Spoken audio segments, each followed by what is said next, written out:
네, 반갑습니다. 박시영TV입니다. 추석 특집 방송 계속 하고 있는데요. 자, 오늘 순서는 요즘에 트럼프 때문에 너무 힘드시죠? 우리가 진짜 이 트럼프주의 이게 또 미국 경제에 전 세계에 어떤 영향을 미치고 있고 또 당장 우리는 이제 동맹국 입장에서 굉장히 곤혹스러운 지금 상황을 맞이하고 있는데요. 어려움이 많습니다. 이걸 어떻게 바라봐야 하고 우리 한국의 또 외교안보 전략을 어떻게 세워야 하고 이재명 정부가 어떻게 돌파해야 하는지 그리고 우리 국민들은 또 이 과정에서 어떤 역할을 할 수 있는지 뭐 이런 부분들을 종합적으로 좀 짚어보기 위해서 두 분을 모셨습니다. 여러분들 많이 좋아하시는 김주정 의원님 먼저 모셨습니다. 네, 안녕하십니까. 네. 오랜만입니다. 네, 오랜만입니다. 자, 그리고 김주정 의원님이 강력하게 추천하신 분이 한 분 계시는데 제아의 고수입니다. 물론 저희 유튜브에서 제아이고 그러나 학계에서 널리 알려진 외교안보 아주 그 전문성을 가지고 있는 훌륭한 분이라고 들었습니다. 중앙대 이혜정 교수님 모셨습니다. 와. 예, 안녕하세요. 유튜브 처음이시죠? 유튜브? 예, 이거 처음입니다. 네. 다행히 이게 실방송이 아니라 생방송이 아니라 녹화라서. 예, 제가 초대한 사람으로서 추천한 사람으로서 말씀을 드리는데 예. 뭐 나이는 같고요. 예. 늦게 친구가 됐는데 네. 뭐 외교 정책에 관해서 뭐 진짜 진보적이고 진짜 최고의 실력자에다가 특히 예. 트럼프 분석은 우리나라에서 최고라고 생각합니다. 예. 원래 박시영 TV에서 이렇게 하시잖아요. 그러면 이제 그 이름을 좀 알리게 되면 바로 경봉이나 매부수가 부릅니다. 원래 그렇습니다. 원래. 네, 본인이 워낙에 이런데 잘 안 나오는데 제가 이제 대민 봉사 좀 하라고. 잘하셨어요. 나라 위기인데. 그러면 이제 또 100분 토론에 또 나오시고 두 분 또 의원님과 같이 나가시면 든든합니다. 그런 건 아니고 김준영 의원이 혼자 다 해도 되는데 왜 날 부르냐. 요새 김 의원이 너무 고생을 해가지고 저한테 이런 부탁 잘 안 하고 그래서 나와 봤습니다. 제가 졸랐어요. 왜냐하면 이런 이슈에 대해서 이게 좀 오래 갈 것 같아서 이 추석 때는도 사람들이 차분해지잖아요. 연휴가 긴데 정치 이렇게 막 현안보다는 좀 분석적인 이런 걸 좀 듣고 싶어 하시거든요. 그럴 때 이제 김준영 의원님이 딱 필요할 때 혼자 나오기 좀 뭐 하니까 제가 옆에 누구 없습니까? 라고 쫄라서 지금 교수님을 추천받아서 모시게 됐습니다. 바로 탁 떠오르는 사람이었습니다. 예. 기대가 됩니다. 자, 달려볼까요? 일단 트럼프 얘기를 먼저 좀 풀어가봐야 할 텐데 일단 교수님 트럼프 아까 분석을 오랫동안 해오셨다고 했는데 특징이 뭡니까? 트럼프 노선에? 뭐 대외적인 노선으로 보면 저는 최근에 불량제국주의라고 정의를 하고 불량제국주의. 예. 야, 딱 들어온다. 이거 일단 들어와. 불량제국주의. 예, 일단 제국주의니까 기존의 패권은 아니죠.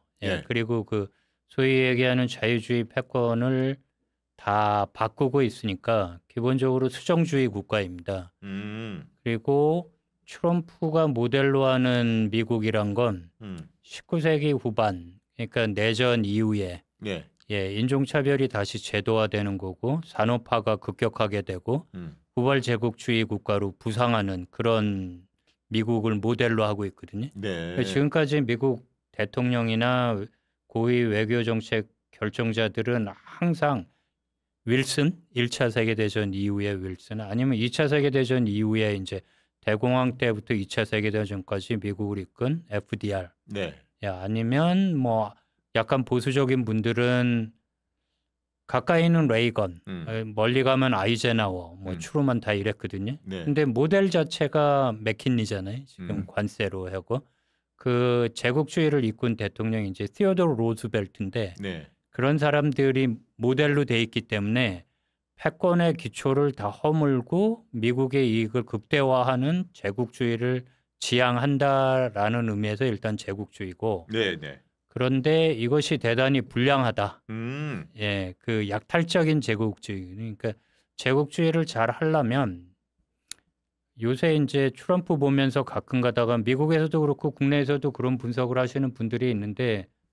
뭐냐면 다른 강대국들의 세력권을 인정하는 거 아니냐. 중국 인정하고 뭐.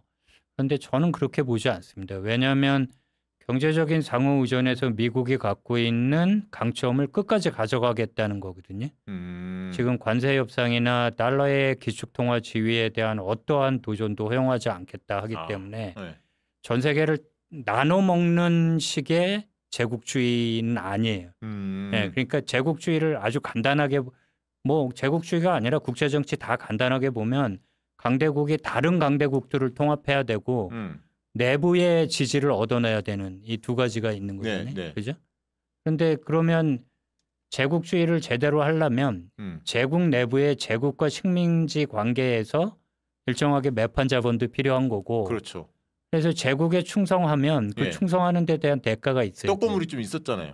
없어요 지금. 그러니까 예전에는 우리가 8, 90년대는 뭐 신제국지 이런 표현도 했잖아요. 종속 이론 얘기할 때도. 그러니까 그 자유주의 패권이라고 하면 그 자유주의 패권이 지켜야 되는 요소들이 있는 거잖아요. 예. 그러니까 규범, 예. 그다음에 제도, 그다음에 동맹에 대한 존중 예. 이런 거 하나도 없죠. 아. 그러면 완전히 옛날식의 제국주의로 가면 뭐 인도가 영국을 제국주의, 식민주의 지배를 한다. 그러면 인도의 최상층에 대한 일정한 특혜는 있어야 되잖아요. 그렇죠. 그러니까 중국이 제국으로 하면 중국 제국의 조공 질서가 있으면 그 조공 질서에 따르는 세력에 대한 일정한 보상은 있어야 되잖아요. 그렇죠. 근데 지금 패권의 의미는 깨고 있는 거고 제국주의적으로 나가지만 굉장히 약탈적이잖아요. 예. 그런 의미에서 이중적인 의미에서 불량화되는 거예요. 그리고 이게 지구적인 규모에서 미국이 갖고 있는 군사적인 경제적인 우위를 하나라도 포기한 것이 있느냐? 없어요. 맞네. 포기한 게 없어요. 그러니까 나토에서 지금 나토나 동맹에 대해서 지금까지 니네가 안 해놓은 거 정산해라라는 요구는 하지만 미군을 빼겠다고 하지 않습니다. 절대. 예. 그러니까 그 때문에 군사적인 우위, 그러니까 군사적인 우위, 경제적인 우위를 지구적인 수준에서 그대로 유지하겠다. 그러면 그 유지하는 데 필요한 새로운 계약, 새로운 그러니까 무역의 조건처럼 새로운 그 관계의 조건이 있는데 그 조건이 대단히 약탈적이고 착취적인 거죠.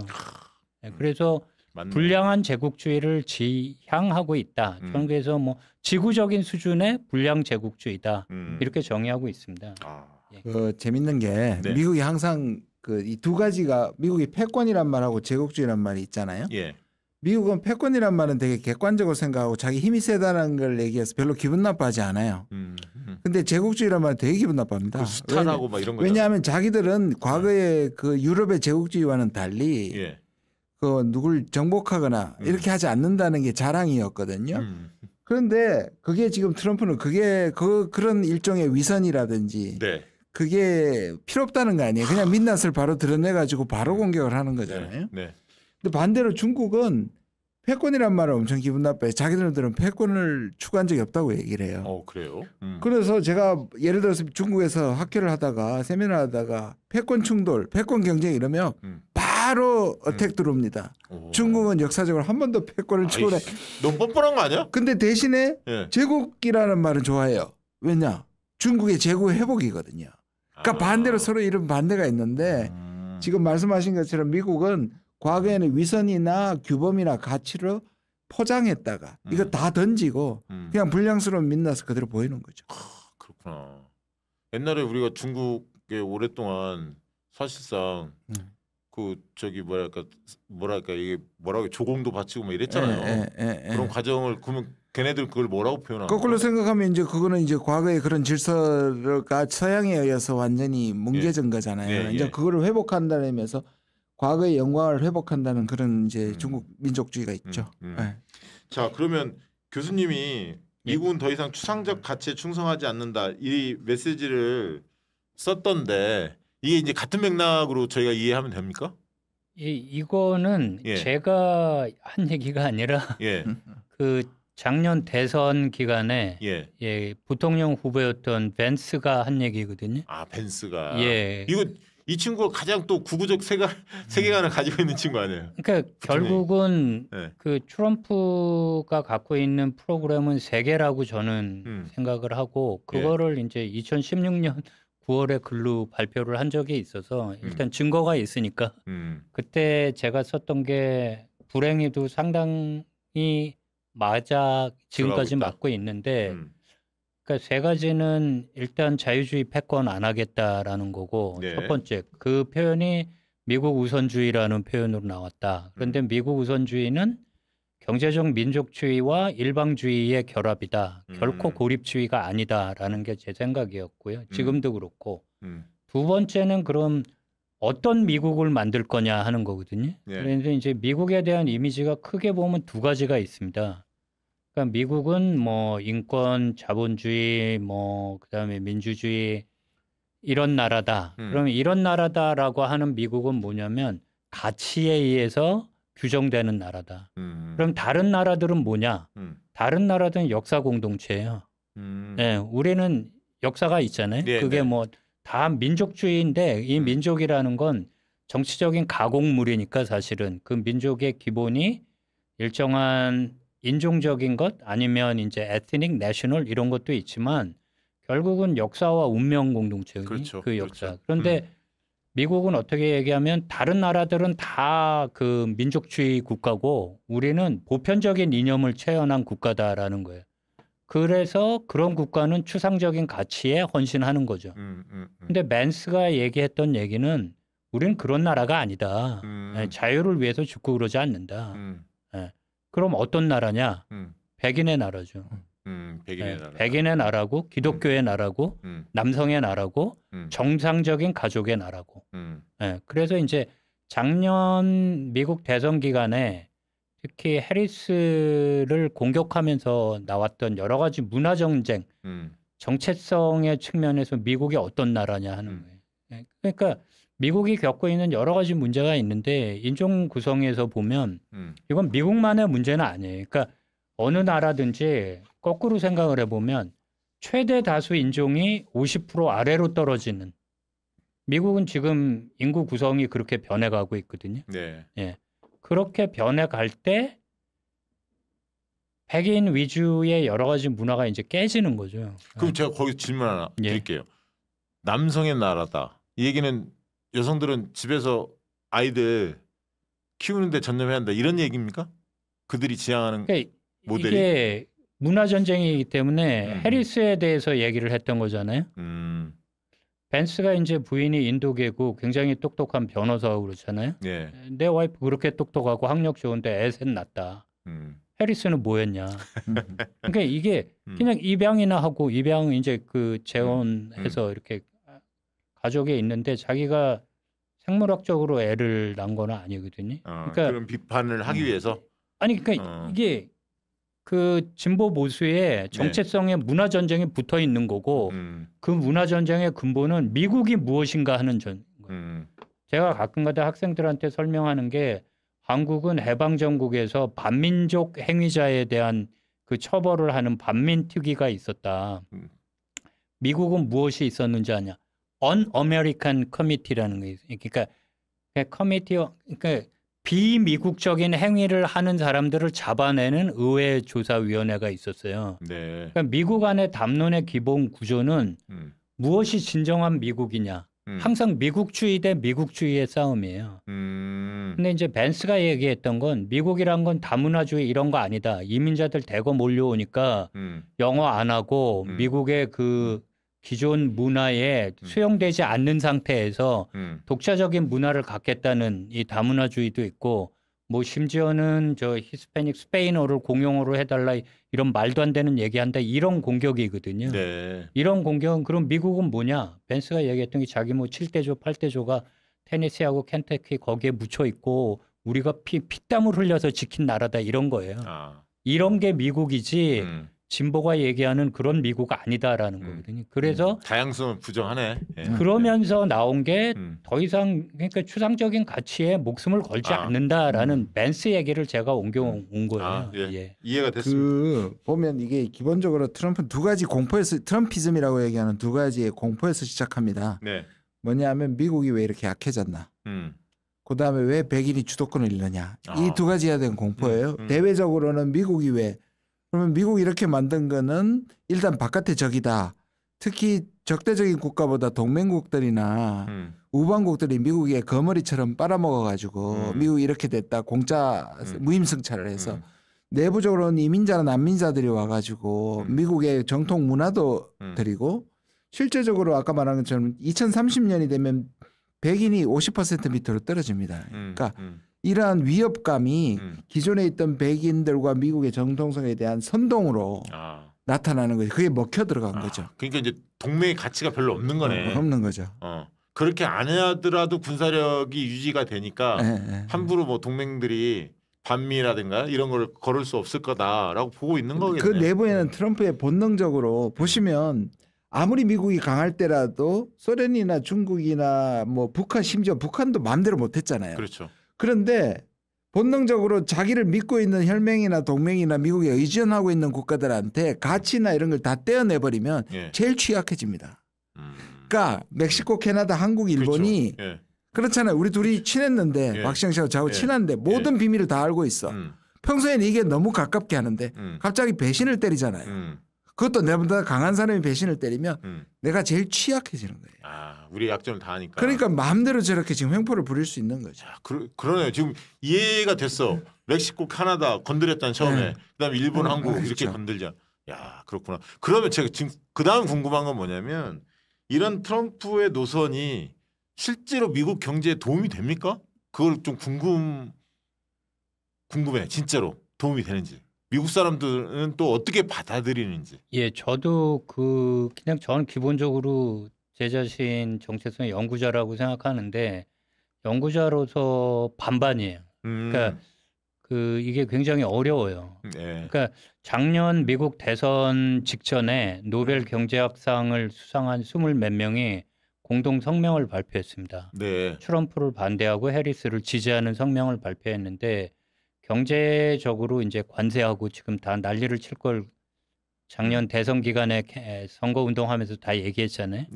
그래서 이건 경제학 교과서를 뒤집는 경제학 교과서 내용을 뒤집는 거라 경제적인 혼란과 파국이 올 거다라고 얘기했고 무엇보다도 시장 경제가 지속되는 거는 안정적인 정치 제도가 있어야 되는 건데 그것도 다 깨지고 있다. 그래서 파국이 올 거다라고 했잖아요.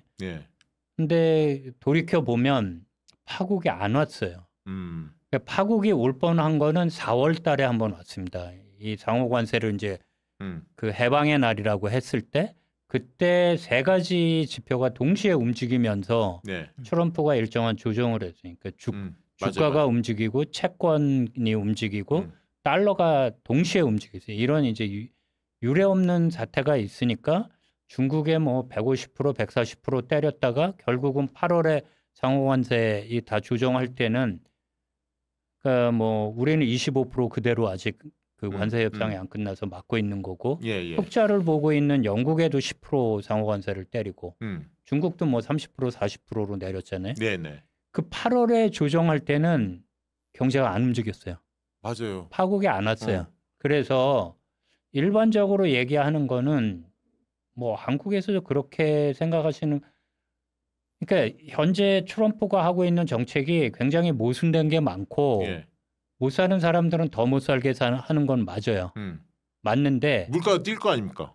그러니까 계속 했잖아요. 인플레이션 떼고 스태그플레이션 오고 경제가 파국이 날 거라 했는데 이랬든 저랬든 지금까지 안 왔어요. 근데 그거는 제가 이렇게 하면 있죠. 관세를 매겨서 지금 몇 개월 좀 지나봐야 하는 거 아니에요? 그래야 이제 소비자 물가로 팍팍 나오는 거 아닐까요? 지금 과정에 있는 게 아닌가? 저는 이제 잘 모르니까 여쭤보는 건데. 저도 잘 모르고 뭐 좀 심하게 얘기하면 아는 사람 아무도 없어요. 이 부분에 대해서. 트럼프도 모르고 왜냐하면 한 번도 안 가본 길이고 교과서에 이런 게 실린 적이 없습니다. 전 세계 역사적으로. 그런데 이제 제가 드리고 싶은 말씀은 뭐냐면 자본가 입장에서 생각해 보자. 서민들이 고통을 받는 건 사실 경제적으로 타격이 있다고 그래서 그게 정치적인 대안 세력으로 돌아오지 않아요. 자본주의 우리도 항상 서민들은 못 살았어요. 맞아요. 정권이 바뀌어도 항상 못 살았어요. 그리고 그런 식으로 치면 신자유주의 자체가 미국 중산층의 몰락을 가져왔는데 신자유주의 그 실질 소득이 증가하지 않고 하락한 걸 따져보면 뭐 멀리 올라가면 1970년대 중반부터예요. 그리고 레이건부터 지금 몇십 년 이렇게 됐는데 그 사이에 아무것도 안 움직였거든요. 그러니까 제 얘기는 뭐냐면 경제적으로 미국 사람들에게 타격이 간다와 그것이 정치적인 변동으로 온다는 다른 문제다라는 거예요. 그거는 구별해서 봐야 되는 거고 대안 세력이 있어야 돼요. 그렇죠. 우리도 여러 가지 문제가 있지만 당장 조국 혁신당이 됐든 진보적인 정치 세력이 원내에 못 들어가면 아무리 김준영 의원에 대한 인기가 높아도 제도적으로는 못 바꾸는 거란 말이에요. 네, 인기는 높아요.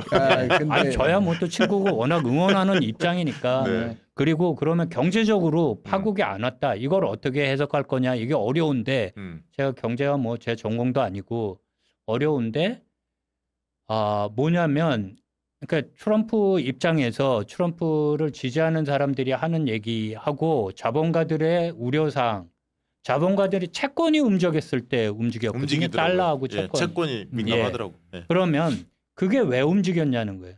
부채 비율이 높기 때문이에요. 그렇죠. 그럼 부채 비율이 무엇보다 높냐? 부채 때문에 나가는 이자가 국방비보다 높아졌어요. 미국이. 이것을 강대국의 흥망성쇠의 하나의 법칙으로 얘기를 하거든요. 어느 국가든 국방비보다 빚을 져서 그 이자가 높아지면 안 된다. 이거는 굉장히 경제 운영하기가 힘든 상황에 들어갔다는 거예요. 그런데 관세로 그 부분을 상당한 부분 메꾸고 있어요, 지금. 관세로 메꾸고 있고 미국의 이제 우회로 치면 입법조사처 의회 내에 있는 중립적인 그 예산에 관한 연구소 CBO라고 그러는데 Congressional Budget Office에서 최근에 그러니까 처음에 4월에 할 때는 이렇게 가면 미국 경제가 이제 굉장히 안 좋다는 얘기를 했어요. 근데 최근 그게 9월인지 10월인지 아무튼 최근에는 관세 수입이 워낙 높아서 그 예산 적자하고 부채로 나가는 부분을 상당한 기간 보완할 수 있을지도 모른다. 이게 그러니까 파국의 예상이 바뀌었어요. 예상 자체가 바뀌었어요. 그러니까 트럼프가 더 이게 그리고 또 하나는 이건 정말 모르겠는데 스테이블 코인 얘기를 하거든요. 암호화폐를 그래서 암호화폐의 초강대국이 되겠다는 얘기를 해요. 그렇죠. 그러니까 이건 해본 적이 없으니까 암호화폐 스테이블 코인하고 달러를 연동시키게 되면 달러가 그러니까 지난번에 증시만 떨어진 게 아니라 채권 가격도 떨어지고 달러도 약세가 됐고. 근데 그러니까 증시는 계속 좋아요. 왜 좋냐? 왜 규제를 다 푸니까. 빅테크들은 무조건 자본가들은 규제를 풀면 되는 거예요. 철저하게 자본가 입장에서 생각해 보면 트럼프로부터 얻어낼 게 상당히 있어요. 규제 다 풀리죠. 규제 풀리니까 빅테크는 오케이고 그다음에 자본가들이 갖고 있는 가장 큰 불만은 적자, 부채 문제였는데 이 문제가 해결된다면 자본가가 밀면 자본주의 사회는 유지되는 거예요. 그러면 이제 자본가가 갖고 있는 가장 큰 불만은 이민 정책이죠. 이민에서 고급 두뇌 문제인데 이 문제는 계속 충돌을 할 겁니다. 그래서 그리고 그 충격이 어떻게 장치를 해놨냐면 중간 선거 이후에 충격이 오게 장치를 해놨어요. 감세하고 이 모든 것들이 그러니까 중산층이나 그 서민 우리로 치면 서민에 대한 그 충격은 내년 중간 선거 이후에 와요. 달이죠? 중간 선거. 11월이죠. 26년 이후에 오기 때문에 그러니까 퀘스천 마크예요. 그러니까 이게 교과서대로는 안 되는데 새로운 안정화 모델을 만들 수 있을지도 모른다 해서 저는 반반으로 보고 있고 그다음에 그러면 파국이 만약에 오면 민주당이나 대안적인 정치 세력이 나타날 수 있냐. 여기에 대해서는 좀 더 확신을 갖고 있어요. 없다. 없다. 그래서 지금 그런데 그 부분에 있어서 어쨌든 뭐 전국적 인물이 세진 않지만 맘단이나 이런 사람들이 뉴욕 진학 가능성은 있는 거 아닙니까? 어떻게 보세요? 그거는 뉴욕 얘기죠. 뉴욕 얘기니까. 뉴욕 민주당 세가 강하니까. 그러니까 공화당에서는 좋다. 쟤 시켜라. 그러면 사회주의 빨갱이로 쳐서 나머지 지역에서 다 가져가겠다는 거거든요. 그리고 기본적으로 인구 구성이 남부로 옮겨가고 있어요. 그러니까 상원은 똑같잖아요. 상원은 똑같고 하원은 인구의 변화에 따라 하원 의석을 조정하잖아요. 근데 남부가 지금 인구가 늘어나고 있어요. 아주 구조적으로. 그래서 정치적으로만 보면 공화당이 우세할 가능성이 있다. 민주당이 재기할 가능성이 굉장히 회의적입니다. 회의적이다 얘기죠. 알겠습니다. 거기까지 듣고 전반적으로 동의하는데 이제 또 다른 사이드를 얘기하면 지금 미국에서 보호주의가 역사적으로 한 번도 성공해 본 적이 없고 뭐 최근에 있었던 일이 1970년대 닉슨인데 그때도 10% 이제 일반 관세를 보편 관세를 물렸거든요. 근데 이제 말씀하신 것처럼 지금 계속 딜레이가 됩니다. 원래 지금부터 문제가 나타나야 되는 거잖아요. 말씀하신 제일 그냥 우리가 쉽게 이해하는 거는 비싸게 수입을 하게 되는 거잖아요. 그렇죠. 그래 관세를. 그러면 물가가 올라가면 이제 전체적으로 물가가 올라가면 트럼프의 지지 계층인 서민들이 사실 돌아설 수도 있고 그렇죠. 그게 이제 지지율의 하락으로 나오긴 하는데 생각보다 지표도 좋고 지금 말씀하신 것처럼 경제 지표가 좋은 거는 이제 이게 예상하는 사람들이 지금 안 일어나는 게 결국 이런 것들을 예상했던 기업들이나 뭐 재고를 포함해서 이런 것들이 예비되었기 때문에 이게 그렇지. 이제 내년 초 뭐 내년이 11월까지 우리 이혜정 교수는 안 나타난다고 하는데 이게 이제 내년 봄부터 좀 문제가 생길 거다. 먼저 본격적으로 파국이 일어난 다음에 11월 후가 될 텐데. 아니 안 나타난다는 건 아니에요. 아니죠, 그렇죠. 예. 그러니까 그 이후에 나타난다고 말씀하셨잖아요. 그게 이제 시기의 문제도 있을 수 있고. 저는 일단 미국이 과연 그러면 저렇게 관세를 가지고 하나는 물가 문제고 인플레이션 문제고 하나는 저는 미국이 제조업을 부활시킨다고 하는 것 자체가 신기루 같아요. 저거는 그냥 없는 얘기를 하고 있는 거다. 우리가 과거에 간해공업이나 가발로 돌아가서 거기에서 돌아갈 수는 있어요. 거기서 나온 이익에 만족할 수 있느냐. 그렇죠. 그렇게 보면 미국의 제조업을 예를 들어서 지금 하고 있는 것들 뭐 조선부터 시작해가지고 이게 다 가능하냐. 이미 벌써 우리한테도 문제가 가지만 숙련된 노동자와 엔지니어를 하는 이런 것들이 지금 가능하냐는 문제를 따질 때 어느 부분에서 이 펑크가 날 수 있고 저는 그런데 말씀하신 것처럼 결국 대안이 없는 거거든요. 예. 그리고 미국의 정치 구조가 저는 인구 구조도 변하지만 우리나라처럼 주요국 중에 제일 나쁜 극단적인 양극이잖아요.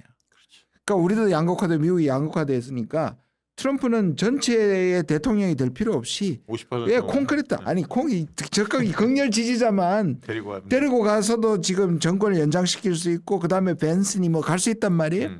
한국도 내란을 했던 당이 불과 2달 만에 42%와 7%밖에 안 진다는 이 말도 안 되는 상황이 그럼 미국에도 있기 때문에 아까 말씀하신 것처럼 민주당이 저걸 과연 뒤집을 수 있느냐 여기 하나가 있고 그다음에 결국 이게 이제 계속 가게 되면 트럼프가 자기 지지율에 이거 불리해지거나 경제가 문제가 생길 때 그 윤석열이가 했듯이 극단적이긴 하지만 계엄이나 이런 걸 통해 가지고 지금 예행 연습을 하는 것들이 근데 미국은 총을 갖고 있단 말이에요. 그렇죠. 그러면 이게 유혈 사태 뭐 이런 것들이 다 좀 극단적인 상황이긴 하지만 그런 상황이 생길 수도 있다.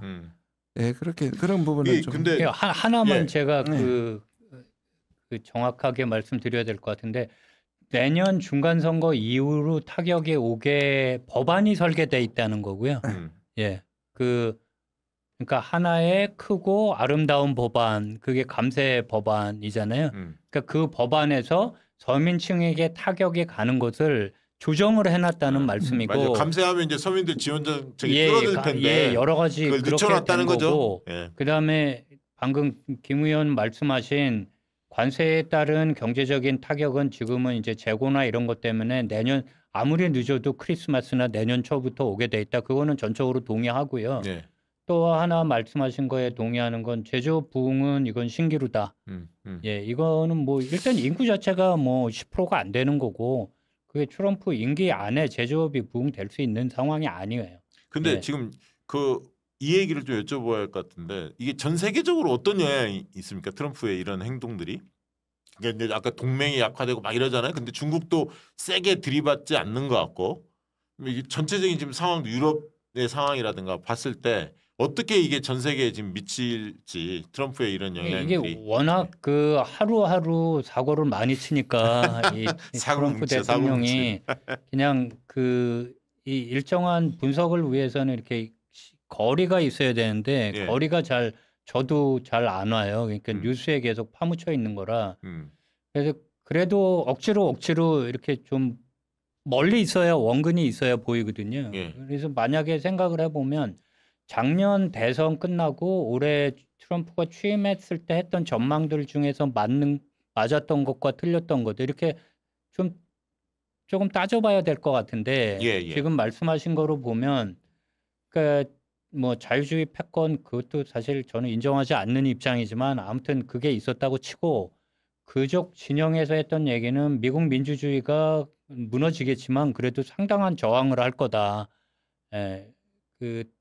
탄력 복원성, 예. 복원성, 리질리언스가 있을 거다 했고 그 다음에는 미국 말고 다른 자유주의 국가들이 일정하게 연대해서 그 동류 국가 영어로 예. 뭐 like-minded country들이 뭘 하지 않을까 했었는데 일단 경제 규모로 봐서 관세에 대해서 저항할 수 있는 집단은 딱 두 가지밖에 없어요. 제 판단에는 중국하고 유럽연합. 근데 중국은 단호하게 지금 맞서고 있는 상황이고 예. 유럽연합은 완전히 무너졌어요. 그러니까 그러니까 자유주의 국제 질서가 미국이라는 패권 국가 없이도 유지될 수 있느냐 없느냐 학계 논쟁이 하나 있었는데 유지될 수 있다고 생각한 사람들은 예를 이런 거 들었거든요. 그 파리 기후 협정 같은 거. 이 트럼프 일기 때 빠졌는데 나머지 국가들은 그걸 다 지켜서 일정하게 진행을 했단 말이에요. 그래서 미국이 없어도 나머지 국가들이 다 지키면 되는 거다. 예, 그 자유주의 국제 질서에 이해 관계를 갖고 있는 스테이크 홀더들이 이런 식의 입장이었는데 유럽은 처참하게 한 축으로서 날아갔어요. 예. 그러니까 유럽이 지금 아무것도 못했잖아요. 영국이 브렉시트로 빠진 이유도 있지만 유럽 자체가 자신의 안보를 책임지지 못하는 상황에 있기 때문에 그리고 유럽연합이 계속 보복 관세를 하겠다. 예. 뭐 캐나다도 계속 버티었고 뭐 이러는데 유럽연합에 그걸 아무것도 못했죠. 유럽연합 완전히 무너졌어요. 유럽연합이 무너졌기 때문에 전 세계에 어떤 파급 효과를 가져오느냐가 질문이셨잖아요. 그러니까 제 얘기는 그러니까 미국의 트럼프가 하는 약탈적인 제국적인 행태에 대해서 지금 다 당하고 있다가 일단 하나의 관찰이. 연대를 할 수 있냐 이거잖아요, 사실은. 연대를 누가 연대를 그러니까 했어요? 중심이 없다는 거죠, 지금. 아니 연대를 뭐 한일 간의 연대 이런 얘기 하는데 뭐 정보는 주고 대통령이 뭐 이재명 대통령이 트럼프 만나러 가기 전에 이시와 만나서 뭐 어떻게 했냐 뭐 얘기를 들을 수는 있지만 공동 보조를 취한 게 뭐가 있습니다. 공동 보조를 취했으면 우리처럼 끝까지 버텼으면 그렇죠. 얘기가 달라졌죠. 오히려 일본이 민폐를 끼쳤죠. 먼저 이탈하는 바람에. 그러니까 현재까지는 그러니까 제가 연초에 어디 뭐 그 진보 보수 전문가들 모임에 가서 했던 얘기가 한국 외교에 지옥문이 열렸다고 했거든요. 아, 지옥문이 열렸다. 예. 근데 지옥문이 열린 상태입니다. 아니 그러면 이러다가 뭐 중국과 미국 간의 그런 어떤 뭐랄까요 경쟁이 가속화되면 제 3차 세계대전 뭐 이런 얘기도 심심치 않게 약간씩 거론이 되는 것 같아. 뭐 네티즌들 사이에서 아직 뭐 심각하게 이야기하는 분은 없는데 이런 우려까지 나올 정도로 분위기가 지금 갈수록 심상치 않다 이렇게 느끼는 분들이 제법 있거든요. 그 부분은 김주영 의원님 어떻게 보십니까? 저는 이제 일단 이것도 조금 더 두고 봐야 될 것 같아요. 일단 트럼프는 지금까지는 성공적이잖아요. 아까 얘기를 해서 미국의 또 수입을 얻고 하는 부분에서 생각보다는 이제 파국이 늦게 오는 거고 마찬가지로 지금 연대가 안 일어나는 건 사실이에요. 트럼프가 사실 각계격파를 하고 있고 연대를 못하게 막잖아요. 사실 하나하나 이제 분쇄를 하고 압박을 하고 이것도 아주 교묘하게 일본하기에 먼저 압박을 해서 성공을 하고 이 예를 가지고 지금 한국을 압박하고 있고 그다음에 한국을 압박하는 걸 가지고 또 세계를 상대로 투자금을 또 뜯게 되는 게 이제 이 트럼프의 방식인데 근데 이제 예를 들어서 지금 뭐 캐나다, 멕시코도 이거 결국은 중국이잖아요. 근데 이거는 뭐 일어날 수도 있고 안 일어날 수도 있지만 결국 중국하고 연대를 해야 되는 거잖아요. 예를 들자면 지금 일본하고 한일이 연대가 되고 그게 한중일이 되고 또 EU하고 뭐 인도, 브라질 같은 게 연결이 소위 말하는 글로벌 사우스하고도 연결이 돼야 되는데 지금까지는 오히려 미국의 트럼프의 각계격파에 지금 무너지고 있는 거잖아요. 근데 이게 이제 어느 수준에 가서 이 터닝 포인트가 더 이상 참을 수 없는 부분까지 오면 사실 미국의 횡포가 짙어질수록 연대 가능성밖에 남지 않을 수. 예를 들자면 우리가 지금 미국이 계속 저렇게 해서 우리 경제가 망할 지점까지 간다면 과연 우리가 그대로 당할 것이냐 아니면 중국하고 손잡을 것이냐 하는 문제가 있잖아요. 이거는 브릭스 이런 연대도 가능할 수도 있고. 그런데 지금까지 우리의 관성이나 미국에 대한 존재감이나 우리의 의식이나 이런 것들이 그 결단을 못하게 만드는 거잖아요. 또 미국의 트럼프는 그걸 너무 잘 이용하고 동맹국에 대해서 아까 말씀드린 것처럼 돌변하는 순간 가장 취약해지는 거니까 이것도 여전히 저는 의문 부호가 남아 있다고 저는 생각을 해요. 예, 그다음에 뭐 세계 전쟁은 글쎄요. 저는 아까 말씀하신 것처럼 기본적으로 미국이 특히 트럼프가 아무리 고립적인 생각을 갖고 있고 이익적인 생각을 갖고 있어도 뭐 유럽을 러시아한테 떼어주고 아시아는 중국한테 떼어주고 소위 말하는 천하 삼분지계로 간다. 그래서 오히려 미러 관계는 미중 관계는 오히려 좋을 것이라고 얘기하는 데는 동의하지 않지만 그래도 사생 결단을 해서 과연 중국과 패권 경쟁을 할 것이냐. 트럼프는 그렇지는 않아요. 그러니까 이 군부들이나 이쪽에서는 중국이 더 크기 전에 사생 결단을 했으라도 지금 꿀을 안 쳐야 된다. 이런 게 상당하지만 그들과는 상대적으로 트럼프는 단기적인 이익이나 이익을 위해 가지고 중국하고 사생 결단을 할 필요는까지는 없다라고 보는 거니까 저는 트럼프가 있는 동안에 뭐 세계대전까지 갈 정도의 미중 충돌이 날까? 저거는 그건 좀 회의적입니다. 네. 교수님은 어떻게 보십니까? 예, 뭐 그 일단 의견이 약간 갈리는 것처럼 돼 있는데 연대에 관한 부분은 적극적인 연대는 일단 없었던 것 아니냐 하는 거고 그렇게 하는데 그럼 전 세계가 끝까지 아무것도 안 하고 있을 거냐? 그거는 당연히 아니죠. 그러니까 트럼프한테 미국에 대한 기대를 빨리 접는 건 글로벌 사우스는 빨리 접겠죠. 예를 들면 아세안 국가들의 입장이 너무나 분명해지겠죠. 네. 당장 관세도 그쪽에 훨씬 그렇죠. 높게 매겼기 때문에 예. 그쪽 그러니까 그러니까 미국 입장에서 보면 적극적인 동조 세력을 잃는 건 분명하죠. 적어도 소극적인 저항은 모든 국가들이 하고 있는 상황이기 때문에 미국의 속수무책으로 그러니까 그 자유주의를 얘기했던 사람들이 갖고 있었던 기대만큼은 지금 그 기대는 실현되지 않았다. 그리고 앞으로도 그런 기대가 실현될 가능성은 그렇게 크지 않다고 저는 보는 거지만 그럼 미국이 언제까지 자기 마음대로 할 수 있을 거다. 이거는 절대 아니죠. 예. 그런 측면에서 어떻게 보면 중국한테도 약간 기회일 수도 있겠어요. 미국에 대한 이미지가 굉장히 좋았는데 중국은 반사의 이익을 많이 갖고 있는 거고요. 그러니까, 예, 네. 미국 입장에서 보면 결정타가 그 하마스 이스라엘 가자 전쟁인 거죠. 예, 네. 그 직전에 그러니까 미국 입장에서는 그 중동의 완전한 새로운 평화 구도를 만들려고 했던 거니까 사우디까지 해서 예, 아브람스 협정. 그러니까 미국이 지금까지 갖고 있었던 그러니까 그거는 바이든이나 트럼프나 또 일관되게 했었던 건데 네. 그리고 글로벌 사우스 전체에서 미국의 일정한 영향력, 그 가치, 미국에 대한 지지를 높이겠다고 얘기를 하고 있는데 그 전쟁이 터지고 그다음에 이스라엘이 고립되고 전 지구적으로 지금 국제사회 전체의 비판을 받으면서 미국의 일종의 소프트 파워는 뭐 제3세계 아니면 지금 용어로 글로벌 사우스고 특히 이슬람권에서는 뭐 그런 게 있을 수가 없죠. 네, 네. 예, 지금 팔레스타인 문제나 여러 네. 가지로 보면 그 가격은 분명히 있고 예. 원래 질문인 3차 세계대전은 좀 세게 말씀드리면 어떤 분들이 그걸 믿는지 잘 모르겠어요. 솔직히 얘기하면. 거꾸로 생각을 해보자.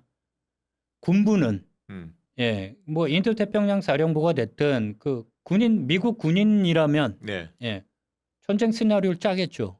당연히 그게 군대가 하는 역할이니까. 네. 그렇지만 그거는 정말 사령관들 수준의 얘기고 합참만 돼도 합참의장이 전쟁하고 싶을까요? 그러니까 합참의장이 전쟁을 하려면 제가 군인이라면 확실하게 이길 수 있는 걸 요구하는 거죠. 그렇죠. 남북 간에 그런 거잖아요. 예, 예. 그 군사력 경차는 계속 벌어졌지만 우리가 군비 경쟁을 계속해서 군사력을 높이는 이유는 그러니까 국제정치학적으로 보면 이게 또 평화를 불안정하게 만드는 안보 딜레마의 요인이지만 군대의 입장에서 보면 네. 우리가 왜 1대1로 똑같은 전력으로 북한하고 맞서야 되냐. 100대1, 1000대1로 만빵으로 이기게 그 전력을 갖자는 게 이제 군사적인 합리성일 수 있어요. 예. 예. 그러니까 그렇게 생각하고 그렇게 생각해서 워게임하고 시뮬레이션 하는 거 아니에요? 그러면 대만에서 이런 사태가 뭐 1부터 100까지 사태를 해서 그럼 한국 다 미리 끄집어 들여오는 게 군사적인 합리성일 수 있지만 그거는 군사적인 합리성이고 그 문민 통제는 왜 합니까? 전쟁하려고 전쟁을 준비하는 게 국가의 중요한 역할의 하나지만 그것만 하는 게 국가는 그렇죠. 아니거든요. 네. 그리고 특히 국방장관만 돼도 생각이 달라지고 지금 국방장관이 하는 거는 트럼프 와서 가장 큰 위협은 중국이 아니잖아요. 본토방이에요. 본토방이고 당장 군대가 여기저기 도시 가서 훈련해라라고 어제 오늘 미국에서 얘기하고 있는 상황이기 때문에 중국 위협론 견제론이 미국 조야 전체에서 상당한 합의를 이루고 있지만 바이든 때는 그게 넘버원 스레시예요. 그게 최고의 위협이고 그에 대한 대안인데 지금은 본토방위가 먼저란 말이에요. 본토방위가 먼저고 트럼프가 갖고 있는 굉장히 모순된 약간의 그 충돌되는 게 있거든요. 힘을 통한 평화예요. 힘을 통한 평화인데 항상 군사력 힘은 끝까지 올리겠다고 해요. 그런데 항상 노벨 평화상 할 생각을 해요. 그리고 항상 스트롱맨들하고 푸틴이든 김정은이든 시진핑이 타협이 가능하다고 생각해요. 그래서 그러니까 인도태평양 전략이라는 측면에서 한국이 뭐 주한미군 전략적 유연성뿐만 아니라 한국군의 전략적 유연성도 뭐 해야 된다 이런 분들이 있는데 그런 논의는 다 제끼고 트럼프 입장에서 그걸 받겠어요. 그래서 제3차 세계대전 그건 저는 알겠습니다. 현실성 없다고 생각합니다. 이제 우리 얘기 좀 들어가 봐야 할 것 같은데 이재명 정부의 외교안보 정책 기조가 뭡니까, 의원님? 뭐 계속 얘기하잖아요. 실용주의. 그래서 저는 이게 뭐 결국은 그게 목표냐 방법론이지 실제로 뭘 하겠다는 건 불분명하다. 도대체 이재명 덕트린이 뭐냐라고 얘기하는 거잖아요. 근데 뭐 어떻게 보면 국가 대외 정책의 실용을 얘기 안 하는 국가는 없는 거잖아요. 그렇죠.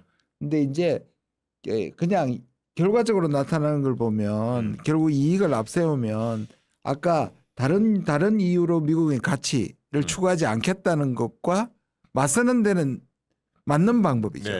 그러니까 우리가 예를 들어서 미국이 저 동맹을 흔드는데 우리 마음에는 아직 미국인데 미국이 어떻게 저럴 수 있지 하면서 미국에 대한 기대를 하잖아요. 그렇죠.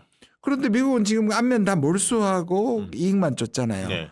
그러니까 이재명 대통령이 그 방향과 좌표는 잘 잡았는데 우리가 과연 미국에 대해서 그런 것들을 버릴 수 있느냐 이게 다 시험대에 오른 거죠. 그러니까 참 어려울 것 같아요. 그래서 이제 가장 큰 현안이 이제 관세 문제잖아요. 이제 완전히 굴종을 강요하고 있는 것 같은데 우리가 지금 이 문제를 어떻게 풀어갈지를 이제 하나씩 좀 따져봐야 하는데 지금 굉장히 협정 체결이 어쨌든 지연되고 있어요. 그러니까 그만큼 세게 밀고 있다는 거잖아요. 트럼프가. 대통령이 사인 안 하는 건 잘하는 것 같고. 잘하는 거죠. 아니 협상이라는 거는 물론 이제 구두 협약은 했습니다. 구두로 이제 정상회담에서 이제 큰 틀에는 합의를 한 거잖아요. 근데 안 썼단 말이에요. 그거는 우리는 불리하니까 안 쓴 거고요. 그러니까 미국이 원하는 게 우리한테 요구하는 게 너무 일방적이고 비합리적이니까 안 쓰는 게 그러니까 서명 안 하는 게 맞고 트럼프는 그 해석을 자기 마음대로 하기 위해서 서명 안 한 거예요. 그러니까 트럼프는 협정에 오히려 묶이기 싫어서 안 한 거고 우리는 그게 불리하기 때문에 안 한 거고 그래서 안 된 거고 실제로 해석이나 실무 협상이 지금 계속 부딪히는 거는 근데 그 뒤에 이제 말이 더 세지잖아요. 계속 더 세지고 달라지는 거죠. 근데 이게 이제 걱정은 그거예요. 시간을 끌면 끌수록 환율 같은 경우도 굉장히 뛸 가능성도 있고 모호성이 커지니까 그런 걱정하는 분들이 많습니다. 그러니까 대통령 당연히 대통령님이 밝힌 바대로 우리가 우리 이익에 결정적 타격이 있는데 어떻게 서명합니까? 그리고 국회 비준 얘기도 많이 나오고 있는데 이 부분에서 교수님 어떻게 대응해야 한다고 보십니까? 그러니까 옵션이 여러 가지가 분명하면 그러니까 국익 뭐 외교 정책 얘기할 때 그러니까 비용보다 편익이 훨씬 좋은 그러니까 옵션이 뭐 한 3개가 있어요. ABC가 있어요. ABC 중에 그러면 우리가 들여야 되는 비용과 거기에서 얻을 수 있는 이익, 편익 이거를 합리적으로 계산한다는 게 이제 국제정치, 외교정책에서 일반적인 상황인데 제 얘기는 교과서에 안 나오는 상황이란 말이에요.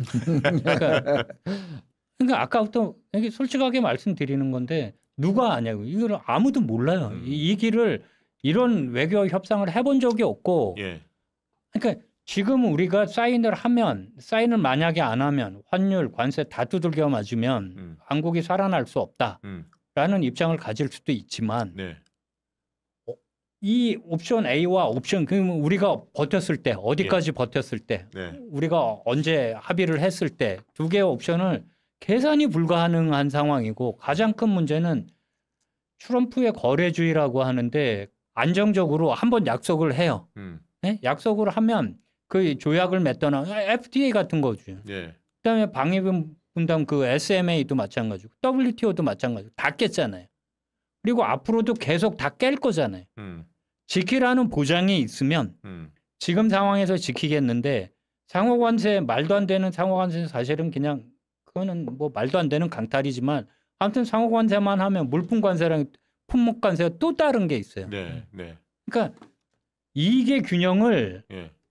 저쪽이 약속을 지속적으로 지킨다는 대전제가 있어야 협상을 할 거 아닙니까? 맞아요. 예. 근데 제가 보기에는 그 대전제가 깨진 상황이에요. 지금은. 지금 한국하고 약속해서 또 흔들 거란 말이에요. 흔들지 않으리라는 보장이 전혀 없어요. 그러면 그러니까 지금 시간을 끌면서 계속 버텨야 하는 상황 아닙니까 지금? 아니면 25%뭐 이렇게 아예 올려주고 기업들 지원을 해주던. 지금 제일 핵심적인 말씀을 하셨는데요. 네. 그러니까 지금 여러 가지를 우리가 대차 대조표를 놓고 우리가 예를 들어 버텼을 때와 네. 사인했을 때 차이가 예상이 불가능해요. 예측이 불가능해요. 그런데 네.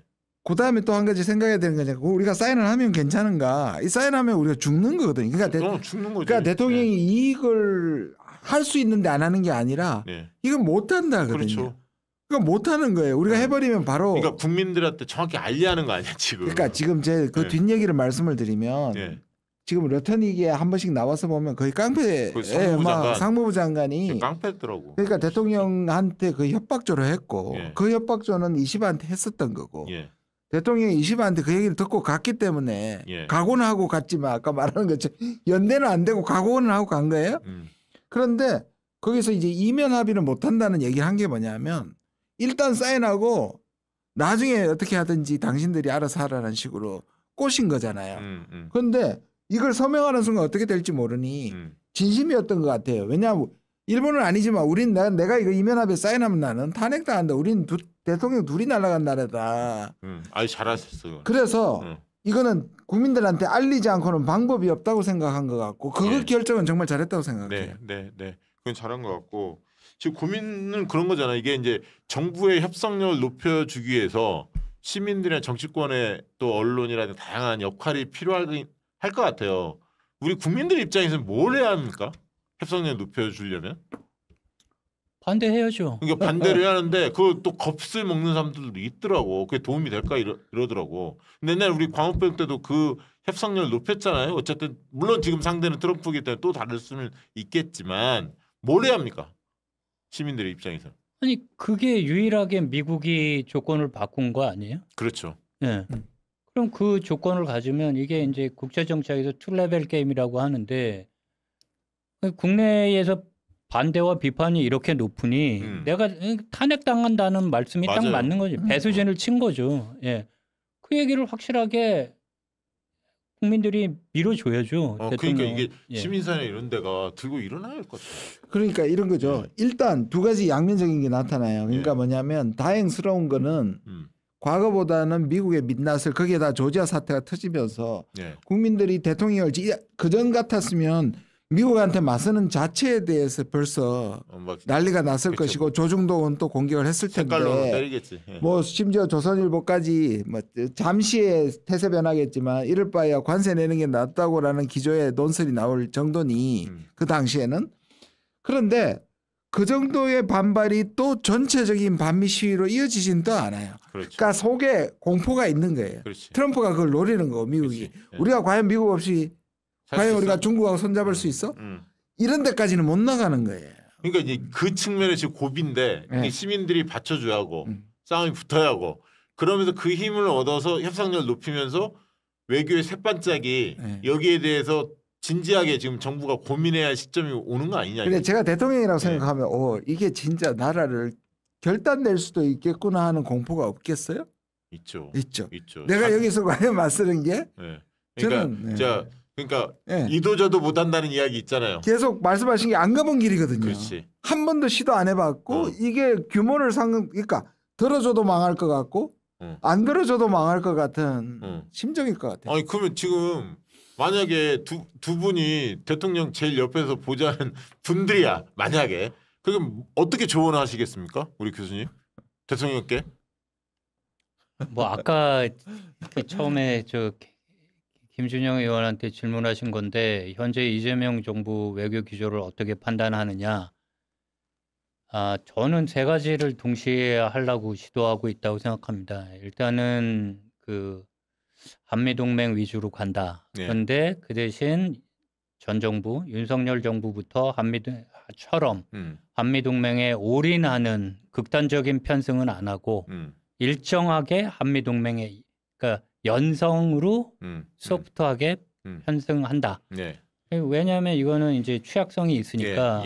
그다음에 국민들도 이 동맹에 대한 그 동맹에 대해서 문제 제기하는 것 자체를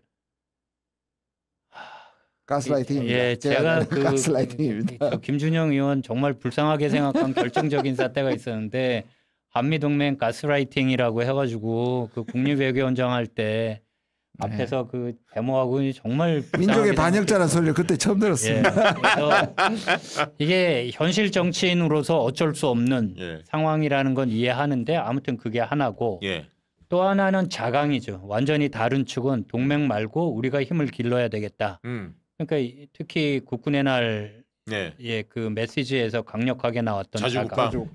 이 두 가지가 있고 또 하나는 뭐 중국 러시아하고도 잘 지내고 글로벌 사우스하고도 잘 지내겠다. 그러니까 요거는 뭐 다변화나 외교적인 자율성 이렇게 세 가지를 동시에 추진하고 있다고 생각합니다. 그런데 이게 한미동맹을 기본으로 하는 것을 깨기가 굉장히 어려운 상태인 건 맞지만 한미동맹은 미국이 깨고 있어요. 그렇죠. 그러니까 이 착각을 하고 있는 게 한국 사회 전체가 착각을 하고 있는 게 우리에게 선택권이 있는 것처럼 착각을 해요. 그러니까 우리가 동맹을 계속 유지하느냐 아니면 동맹을 급격하게 깨느냐 뭐 이런 얘기 뭐 조금만 다른 그게 아니라 미국이 깨고 있는 겁니다. 그렇죠. 미국이 깨고 있기 때문에 동맹의 재조정은 강제를 당하고 있는 거예요. 그렇죠. 그럼 거기에 최소한 어떻게 대응할 것이냐 하는 문제이기 때문에 기존의 동맹의 논리는 다 날아갔다고 봐요, 저는. 그런 면에서 일본과의 관계도 굉장히 중요할 것 같은데 우리가 일본과의 관계도. 중요하죠. 근데 일본이 더 취약한 모습을 지금 보이는 거잖아요. 그러니까 우리만큼도 못 하고 있는 거잖아요, 일본은. 또 이시바와 바뀌어서 또 더 할 것이고요. 그래서 아까 오히려 우리 이전 교수가 얘기한 것처럼 생각만큼 연대가 안 일어나고 저는 계속 연대해야 된다. 그래서 제가 이제 세 가지 표어를 느리게 하고 일단 미국에서 버틴다는 면에서 느리게 하고 그다음 함께 그다음에 당당하게 이렇게 세 가지를 지금 계속 몇 달 전부터 얘기를 하고 있는데 당당하게 왜 당당하게냐면 실질적으로 우리가 버티면 미국이 우리 필요로 하는 것들 우리가 많이 갖고 있는 게 사실인데 예를 들자면 뭐 좀 조금 뭐 다른 데로 갈 수 있는 게 여지가 있지만 뭐 마스가도 솔직히 미국이 조선소 필요한데 지금식으로 우리가 당하면 그냥 우리가 하청해주고 아무것도 못 받아오고 미국을 위해서 우리가 거의 아까 말한 약탈을 당할 입장이거든요. 그렇게 보면 이거 버텨내야 되는 거죠. 다른 방법은 없는 것 같아요. 이거 진짜 시민들이 좀 나서줘야 할 것 같은데. 그러니까 인식의 대전환이 필요한 건데 그러니까 미국에 조금이라도 우리가 어떻게 중국과 미국 사이의 기계적인 균형을 유지할 수 있느냐 이런 얘기에 깔려 있는 건 체제의 문제잖아요. 체제의 문제인데 그리고 그 체제의 문제가 권위주의는 강압을 한다는 게 이게 도식처럼 같이 따라오는 거잖아요. 미국이 강압을 하고 있어요. 그렇죠. 미국이 약탈을 하고 있고. 그래서 우리가 그다음에 시진핑이 다자주의를 얘기하고 있어요. 그렇죠. 자유무역을 얘기하고 있습니다. 아이고 다자주의를. 거꾸로 가고 있어 지금. 그러니까 이 현실 인식이 안 되는 거예요. 그러니까 저 김준영 의원 그 이전에 김준영 교수 입장에서 했던 가스라이팅에서 벗어나지 못하고 있는 거예요. 우리가 한동안 경제 민생이 중요하다 해서 연성 이슈가 대부분 국가의 중요 이슈로 됐는데 외교 안보 국방이 경성 이슈가 모든 것을 좌지우지하는 그런 상황이 우리가 지금 맞이했어 사실. 이게 참 깜짝 놀랄 일인데 트럼프 때문에. 어쨌든 근데 한 가지 이 부분은 또 여쭤보지 않을 수 없는데 김정일과의 어떤 만남, 김정은 언제적 살고 있습니까? 시대 차용을 하고 있습니다. 김정은과의 그 평화 체제 요 부분이 또 다른 어떤 뭘까요? 우리한테 주는 부분이 있을 수도 있을 것 같긴 한데 이건 어떻게 예측하고 있습니까? 최근에 보면 뭐 트럼프가 만날 수도 있다. 계속 뭐 문은 한쪽으로 열어놓고 있는 것 같아요. 그 에이펙 때 만날 가능성 뭐 이것도 뭐 일각에선 거론이 되던데 이 부분에 있어서 우리가 뭔가 활로가 열릴 수도 있나? 그것도 좀 궁금합니다. 트럼프는 일관되게 뭐 시진핑, 푸틴, 김정은 다 좋은 관계를 갖고 있고 내가 있었으면 이런 일이 안 일어났을 텐데 내가 재집권 실패하고 뭐 실패한 게 아니라 도둑 맞았다고 항상 주장하는 거고 그 시그널은 계속 보내고 있었는데 북한 쪽에서 거기에 대한 적극적인 응대 화답이 없었던 거잖아요. 네. 그런데 최근에 9월 22일인가 김정은이 최고인민회의 연설을 하면서 비핵화를 대전제로 비핵화는 건드리지 마라. 인정해라라는 거고 안 만날 이유가 없다. 뭐 평화 공존을 모색하는 자리라면 하니까 기회는 굉장히 가능성 굉장히 열려 있는 거죠. 현재로는. 네. 네. 예. 그리고 이것을 어떻게 해서든지 남북 간의 물꼬가 완전히 막혀 있는 상태이기 때문에 일단은 이재명 정부 입장에서는 서울을 꼭 공유해야 된다. 뭐 통미봉남 이런 거에서 적극적으로 정책 전환을 한 거죠. 그래서 먼저 나가도 괜찮다. 그러니까 그게 이제 피스메이커고 그렇죠. 우리는 거기에 맞게 뭐 우리 역할을 하겠다. 이런 상태니까 기대 가능성이 없는 건 아닌데 장기적으로 보면 구조적으로 보면 트럼프 1기 때와 2기 때의 상황이 구조가 너무 많이 바뀌었기 때문에 예. 가장 큰 건 이거는 뭐 제 친한 국가보 교수라고 국가보 교수가 지적 저작권을 갖고 있는데 북한의 부상. 북한이 완전히 살아났어요. 러시아 완전히 살아났기 때문에 그리고 뭐 깜짝 놀라서 그 시진핑 전승절 중국 거기서 그것도 그렇고 이미 그 러시아가 우크라이나 침공할 때 적극적으로 러시아 편을 들면서 러시아의 최측근 우방이 됐잖아요. 그러면서 러시아가 유엔의 제재를 실질적으로 무력화시켰고 그다음에 북한이 러시아에 파병하고 또 동맹을 전략 동맹을 하면서 그 경제적인 효과도 상당할 거라고 봅니다. 그러니까 북한 입장에서 급할 게 없어. 지금 상황 그럴 것 같아요. 트럼프한테 꼭 다 매달릴 필요는 없잖아. 그러니까 제가 드리고 싶은 말씀은 뭐냐면 북미의 정상회담이 있어서 뭔가 돌파구가 열릴 수는 있는데 그 돌파구를 여기서 그 워딩 이제 표현이 한반도 평화 체제니까 안정적인 제도화로 가는 거는 굉장히 큰 난제가 될 거다라는 거고. 그럼 결국은 트럼프가 약간 신용만 하고 노벨 평화상 가져가려고 약간 그럴 가능성. 그리고 이거는 이제 정부 입장은 충분히 이해하는데 제가 뭐 그러니까 우리는 기대는 그거에 남북 관계도 좀 풀렸으면 좋겠지만 또 한 가지는 이 김정은과의 트럼프가 만나면서 예를 들면 한국의 중요성이 있기 때문에 약간 경제적인 이런 관세나 밀어붙이는 거를 조금 완화해줄 가능성 패키지로 혹시 이런 건 없나? 그런 거 없어요. 없습니다. 그런 건 없어. 없고 우리가 맨날 착각하고 실제로 저는 이 정부의 외교관들이 협상에서 지난번에도 패키지 딜이라는 말을 자주 쓰는데요. 그 아주 잘못된 관성 중에 하나예요. 뭐냐하면 우리 패키지 딜이라는 말 지금 얘기한 것처럼 우리가 이쪽에 요만큼 양보하면 다른 쪽에서 양보해 줄 거라는 기대가 패키지들에 담긴 장점이잖아요. 근데 미국은 그렇지 않아요. 특히 트럼프는 이쪽에서 우리가 물렀으면 다쪽에서 훨씬 더 밀어붙이기 때문에 아예 미국에서 패키지들을 거절해버린 거잖아요. 그나마 이제 그걸 전제하고 트럼프가 가진 유일한 긍정적 효과는 확실히 한반도의 긴장을 떨어뜨리는 건 있어요. 맞아요. 그거 하나가 있고 그다음에 접촉을 하게 되면 이게 뭔가 평화 체제로 가지 않더라도 적어도 한반도에서 으르렁거리고 전쟁 위험까지 가는 거는 줄어들고 또 북한이 지금 교전 중인 적대적 국가라고 했지만 두 국가론이 기본이 돼 있잖아요. 적대적을 풀면 그래서 많은 사람들이 북미가 연결되면 통일이나 평화는 몰라도 적어도 한 10년, 20년 전쟁 걱정은 하지 않겠다라는 말이 요새 이제 퍼지고 있는 거예요. 그거 중요하죠. 사실. 중요하죠. 그거 최소한 그런 점에서 긍정적인데 이제 문제는 뭐냐면 과연 트럼프가 북한의 핵을 공인해 줄 거냐의 문제잖아요. 그러니까 저는 당겨서 에이펙에 조언은 할 수 있다고 봐요.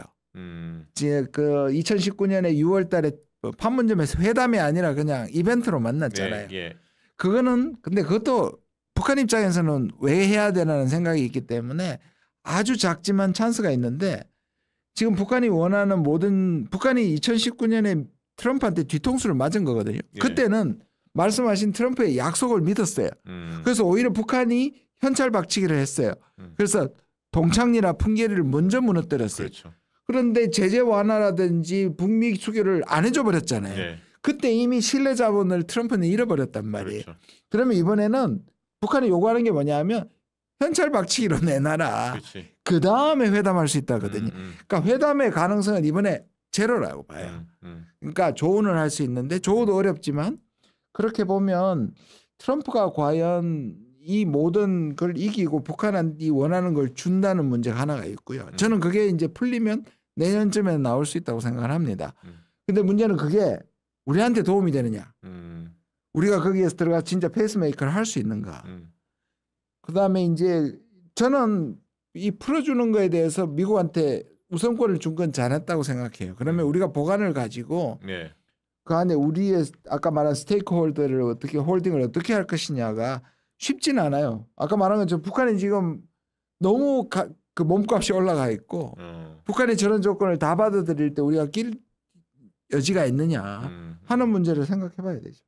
그 피스메이커하고 페이스메이커 조언은 좋은데 저는 거기에 대해서도 약간의 좀 회의적인 평가는 부정적인 평가는 있습니다. 거꾸로 생각하면 네. 일단 둘이 만나서 페이스메이커를 시키는 거죠. 네. 그러니까 마라톤 비유를 만약에 생각해 보면 우리가 페이스메이커다 마라톤에 우리는 여기 이 땅에서 살아야 되기 때문에 네. 그러니까 뭐 그냥 비유적으로 하면 뭐 3시간 안에 못 들어오든 5시간 안에 못 들어오든 50년 안에 못 들어오더라도 우리는 이해 당사자예요. 평화의 이해 당사자인데 미국이 피스메이커를 할 생각이 있을까? 미국이 과연 평화를 원할까?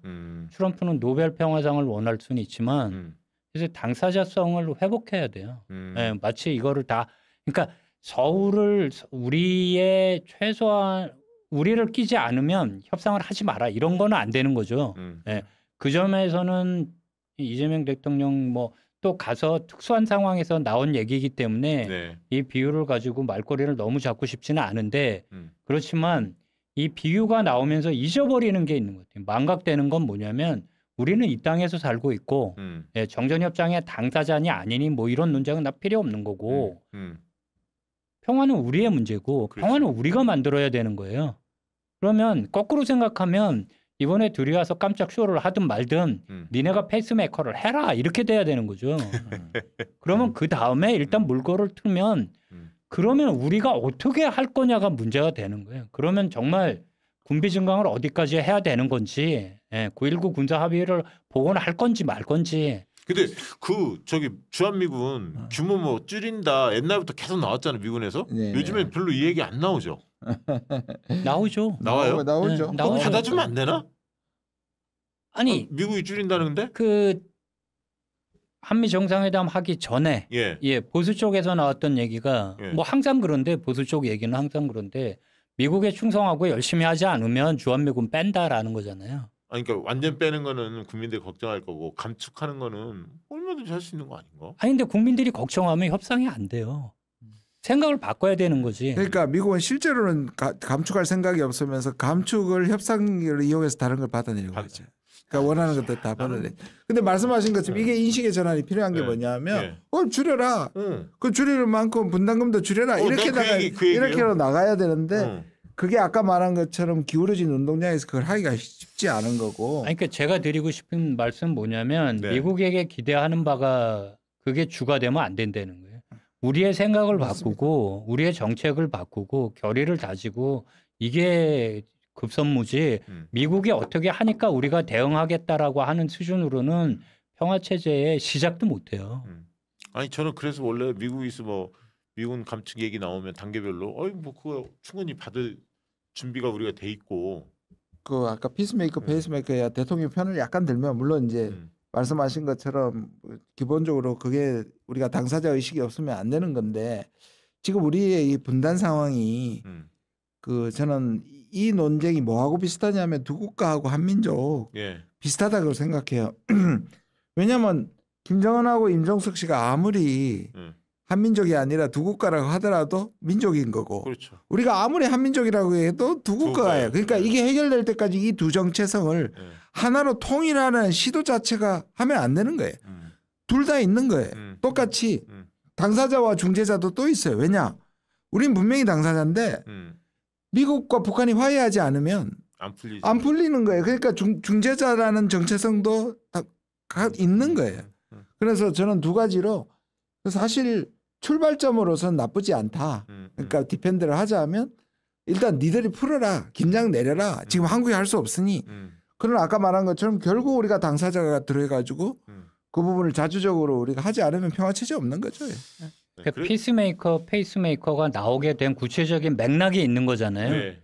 그 젤렌스키처럼 공개적인 압박과 모욕을 당할 수 있다라는 우려가 얼마나 컸습니까?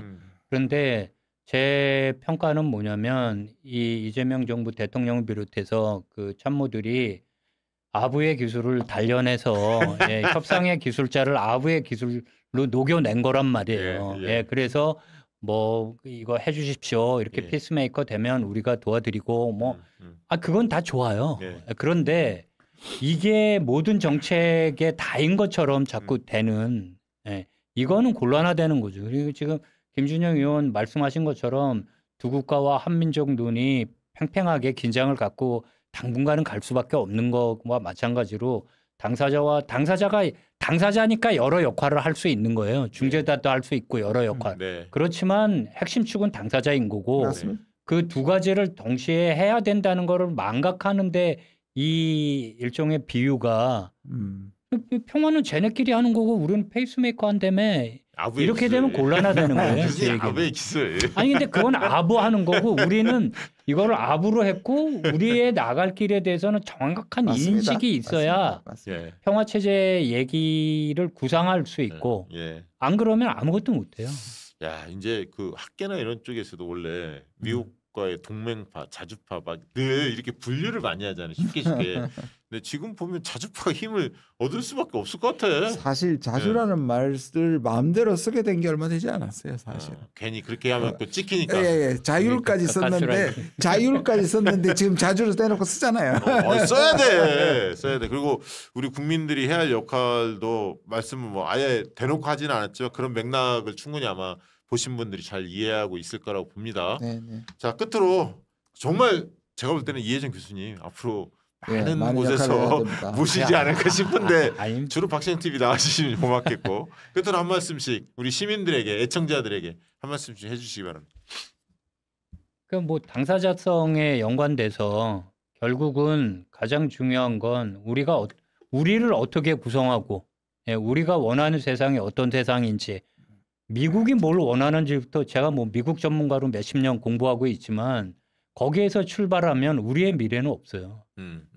우리가 원하는 세상이 무엇이냐. 그리고 우리가 먹고 살 수 있는 세상이 어떤 거냐 생각을 해야 되고. 그렇죠. 그러니까 이게 심리학에서 얘기하는 인지 부조화에 걸려 있다고 생각하거든요. 미국이 모든 걸 해결해 줄 수 있다는 생각에서 벗어나지 않으면. 근데 문제는 미국이 두 가지의 정체성을 갖고 있는 거죠 지금. 유일한 동맹이자 한국의 그 국익에 가장 큰 타격을 주고 있는 동맹이자 적이에요. 그런데 이 둘 중에 하나만 선택하라고 그러는 건 당사자와 중재자, 그다음에 민족과 두 국가 중에 하나만 선택하라는 것처럼 어리석어요. 아주 중요한 말이네. 동맹이자 적이다. 미국. 저는 가스라이팅 다시 한번 얘기하고 싶은데요. 제가 그때 했던 생각이 뭐냐면 그때 원래 보수 쪽에서는 김정은이 문재인을 가스라이팅 한다는 말이었어요. 근데 원래 가스라이팅이 뭐냐면 압도적인 대상이 있을 때, 그래 예를 들어서 배우자, 폭력적인 배우자, 그리고 부모, 자식, 그 다음에 스승 제자, 그래서 압도적인 힘을 행사할 때 그 사람이 합리적인 사고를 못하게 하는 거거든요. 나중에 어떻게 자기를 그 당하는 쪽에서 빅팀 피해자가 어떻게 사고를 하냐면 자기를 합리화하기 위해서 그 폭력적인 상대와 압도적인 상대가 내 힘이라고 생각한대요. 그러니까 뭐냐면 자기는 지금 피해자인데 가해자와 동일시해가지고 마치 자기가 가해자 힘을 가진 것처럼 생각을 하는 거예요. 그래서 합리적인 사고를 못하는 거예요. 지금 어쩌면 우리가 그럴 수도 있어요. 미국한테. 근데 이거를 벗어나는 길은 우리가 합리적인 생각을 하고 우리가 생각하는 거 스스로 생각하는 아까 인지 부조라고 얘기했지만 한국이 그렇게 약하지 않거든요. 네, 네. 그러니까 미국 없이 죽는다는 생각으로 못 벗어나는 거니까 지금쯤은 우리가 가진 이 자주성이라 그럴까요? 우리가 가진 힘을 스스로 일종의 약속 컴플렉스에서 벗어날 때다. 근데 저는 약간은 긍정적으로 보는 게 뭐냐면 대통령이 국민한테 이렇게 공개하고 나니까 생각보다 아까 어떤 일이 벌어질지 몰라서 지금 당황하고 있지만 약간 경험하신 것 같아요. 뭐냐면 풀어내니까 흔들리는 것보다 힘이 되는구나. 그 향후에서 국민을 믿고 이 큰 비약을 도약을 한번 할 때가 아닌가 한번 질러봤으면 좋겠습니다. 아까 교수님 그 말이 딱 들어오네요. 어떤 나라가 됐든 모든 나라가 끝까지 동맹으로서만 한쪽 방향만 있을 수는 없잖아요. 늘 국제사회에서 경쟁하는 상대가 될 수도 있기 때문에 동맹이면서도 한편으로 적이다. 아니 그게 적이라기보다 아무튼 한국의 국익에 가장 뭐 제가 리스크죠. 많이 지금 리스크 가장 큰 현실적으로 트럼프는 적이죠. 지금 동맹이자 적이죠. 그러니까 중국이 사드 때문에 경제 보복을 했었죠. 세계의 사례를 비교하면 그다음에 일본이 역사 문제 때문에 소부장 규제를 했었죠. 맞아요. 미국이 지금 멀쩡하게 있던 WTO, 한미 FTA 다 깨고 25% 50%를 하고 있잖아요. 어떤 게 가장 큰 경제적인 타격을 갖고 왔어요. 그러니까 동맹에 대한 정책이 한미 동맹을 굳건하게 하는 것도 필요하지만 가장 필요한 그것과 동시에 그 못지않게 필요한 건 미국으로부터 오는 위협을 디리스킹하는 거예요. 그 리스크를 조정하는 거예요. 적어도 이 두 개를 같이 가져가야지. 그러니까 상투적으로 계속 동맹을 강화한다고 그러는데 그렇죠. 자주성을 길러야만 아까 그래서 그 말씀에 정말 계속 반복되는 얘기지만 그 이해가 됐어요? 한미동맹 지지결의안 할 때 유일하게 반대 토론한 반대 토론했습니다. 김준영 교수를 정말 친구로서 존경하고 사랑합니다. 그래서 오늘 나온 거고요. 자주파. 좋아. 이제 그 자주성이란 말이 이렇게 가슴이 뭉클해요. 들으면 우리가 그렇게 가야거든. 박정희 보수 쪽에서 박정희 대통령 굉장히 추앙하잖아. 자주국방 하려고 했잖아. 다른 건 몰라도. 그러니까 자주라는 게 동맹을 안 하겠다는 얘기가 아니잖아요. 그렇죠. 그리고 동맹에 대해서 새로운 요구를 해오는 건 우리가 요구를 하는 게 아니란 말이에요. 맞습니다. 미국이 바꾸자고 하는 거죠. 저는 오늘 교수님 여러 말이 주옥 같은데 그 얘기 있었어요. 그러니까 저쪽에서 미국에서 뭘 하는 거에 따라서 우리는 늘 맞춰가는데 그게 아니라 우리가 어떤 길을 가야 할지 그림을 그리자. 거기에 그래도 동맹이 뭘 요구를 하면 우리 길대로 가는 길에서 능동적으로 대처해야지. 우리 상의 없으면 계속 끌려갈 수밖에 없다. 그 얘기잖아요. 그렇죠. 되게 중요한 얘기예요. 그게 이제 우리가 이제 자주성 이야기도 했고 우리가 중심을 세워야 한다. 그 얘기를 해주신 걸로 그렇게 이해하겠습니다. 너무 좋은 얘기 많이 주셨어. 불량 제국주의, 지옥문이 열렸다 이런 얘기도 했고 우리 김준영 의원님은 느리게 함께 당당하게 이런 우리가 대응 기조에 대한 이야기도 주셨고 너무 아무튼 추석 때 많은 걸 생각하게 만드는 오늘 시간이 아니었나 싶습니다. 두 분 너무 감사하고요. 오늘 방송은 이것으로 마치도록 하겠습니다. 고맙습니다. 감사합니다. 감사합니다. 양질의 상품을 착한 가격에 박시영TV.com